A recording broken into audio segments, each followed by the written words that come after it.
Hello, thanks for watching this short video focusing on the new QuickBooks Online and how you handle the different types of sales transactions, as well as their access points. So let's start with just invoices in general, and we'll look at overdue ones. Right on the home page you can see in my Larry's Painting and Landscaping file, I have some overdue invoices. Anything in red really is something that needs attention. So there's 19 overdue invoices just by mousing over. When I click on that, it brings me to the customer list. And then for each customer, I can actually see the overdue invoices and either go to receive payment or send a reminder.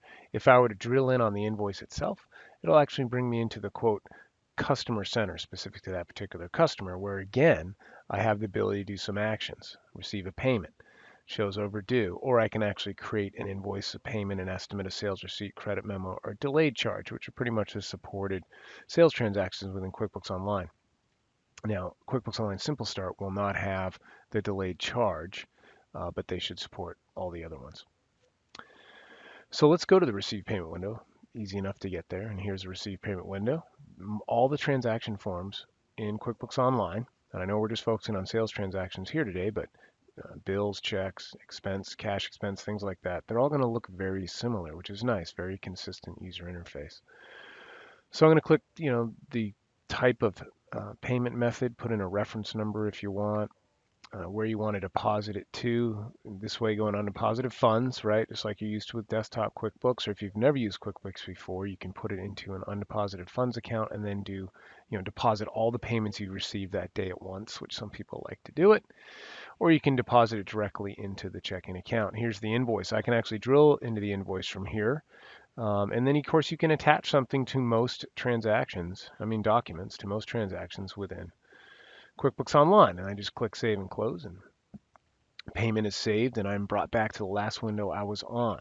So let's go back to the home, because there's another place to access invoices, and we'll also talk more about the just overall accounts receivable flow within the new QuickBooks Online. Activities that need attention over on the right. And I can go ahead and click invoices. And here's another invoice where I can go to the invoice itself. Again, you can see I have some items here, as well as I could add a service if I want, the customer, their email address. If you want to receive a payment, it's in the upper right. Here shows the balance due as well as down below.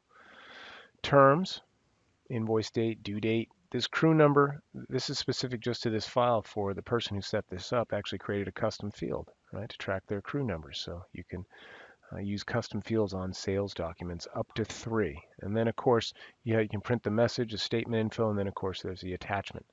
Now, as well, if I click the More tab at the very bottom, I can make a copy of this invoice, void it, delete it, do a transaction journal, which will show me the debits and credits. Like the old Control Y really just brings me to a report. I can see the debits and credits of the actual transaction themselves.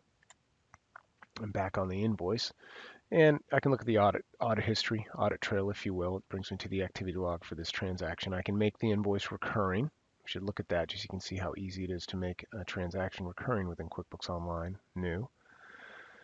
You name the template, the customer, schedule it, and you have some options: daily, weekly, monthly, yearly, and choose when. And then the start date. And you can put in an end date or not, leave it alone, and then you just go ahead and save the template. And that's a recurring transaction, and that's supported on checks and bills and things like that. But let's go back to just focusing on invoicing. So here, again, I can go to receive payment, and this will bring me to the receive payment window where I can receive a payment against that invoice. So from home, again, overdue invoices, you can also look at and filter the activity feed and get to invoices there. Now, another place to access invoices, we already talked about the customer list. You can do it from there. But under the transactions option in the left panel, sales. And here also I can see the invoices. Right now this is filtered by invoices in for Amy's Bird Sanctuary. But again, you can clear the filters and view all. It shows all the different sales transactions, credit memos, invoices, estimates, etc. And you have your money bar going across. And what progress it is. I can go to overdue invoices here. I can go to all my open invoices here. Or I can actually filter by invoices and a particular customer, if you will. I can see the different status, and then of course the action column would have the next logical step going back to receive payment. Now what if I want to create a new invoice? I can do it right from the create new here. Or I can click the Quick Create icon at the very top of QuickBooks Online. I can be on any window and access this, and it drops down all of the transactions and forms that are available within QuickBooks Online for you to create, and I'll just go to an invoice. Let's go ahead and create an invoice now. So I brought up the invoice. It's totally blank, ready for me. I'm going to go ahead and choose Bill's Windsurf Shop, and you'll notice from the right a drawer pops open. It reminds me of billable time or charges, or when I've assigned a job to an expense, or time or materials, and do I want it to add it to the invoice? So this drawer will pop open when there are things to add so nothing falls through the cracks. And I can choose my terms here, and I'll just do net 15. And then I'm going to go ahead and add this time, as well as go ahead and add some of the actual items that I sold. There was a pump there, and I think there was 3 of them. Now you can choose the sales tax rate as well if it is taxable, and it'll calculate that for me. And then of course the discount percentage. If you want to put in a discount, you can on the fly. And if you turn deposits on, you can take the deposit up front as well. Again, message to the customer statement if you want an attachment. We've already talked about making things recurring, and I can save and send it based on the email address that the client has. Or I can just either save and close or save and new.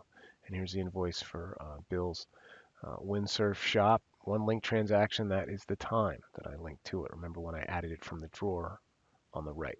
Click save and close. The invoice will be saved and I'll be brought back to where I was. And now in Bill's Windsurf Shop, I have the one open invoice. Okay. So whether you're using the Quick Create to create the invoice, or you're going from the customer list and you actually drill in onto the customer specific center for that customer to create an invoice, or whether you're going from transactions and the sales transaction window to create invoices here under the create new, you choose what is best and most impactful for your workflow, for your business. There's a couple 3 ways to do most things in here, particularly when creating invoices and receiving payments. And even from home, remember, we mentioned the overdue and then the activities here that you want to drill in on, or to filter by just invoices. Another thing too is let's make the deposit. So under the Quick Create, under Other, you'll find Bank Deposit. And here I can go ahead and take the payment and then deposit it right into my checking account from undeposited funds. Just click Save and Close. So I hope that was helpful and gives you a little visibility and customer type transactions, particularly dealing with invoices, payments, deposits within the new QuickBooks Online. Have a great day.